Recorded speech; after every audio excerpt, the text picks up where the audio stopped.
The Real ID Act was passed in 2005, and the time you might need one is quickly approaching. That is May 7th, next Wednesday. WYMT's Amelia Lee joins us in the studio with more about the Real ID and how it can impact you. You might be asking yourself, do I need to get the Real ID? Well, in Kentucky, it's up to you if you do or do not want to get that Real ID. But knowing what places you can't get into without it could help you make that decision. Starting May 7th, a Real ID will be needed to get on a commercial domestic flight, get inside a military base, or into a restricted federal building.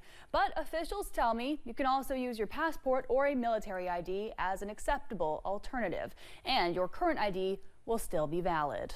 Their license is still good for voting, age-restricted purchases, proving proof of residence. Some areas of the state have been seeing long lines for that Real ID, but that's not necessarily the case for Eastern Kentuckians. Officials say the drive time could be a bigger challenge than wait times. It is an issue, and we hear that every day. People long for the day when it was at the circuit court clerks. And we're working on things to make it easier. Matthew Cole with the Department of Vehicle Regulation says you can schedule an appointment to get your Real ID. We have 34 offices around the state. They can go to any one that's most convenient to them. Cole stresses the fact that it is not a deadline to get that Real ID.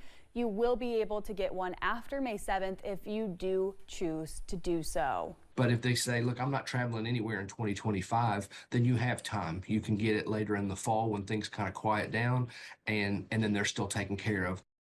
When getting your Real ID, it is important to have the proper documentation. This includes proof of identity, proof of Social Security, and 2 proofs of residence. This can be your birth certificate, Social Security card, and then 2 postmarked mail items.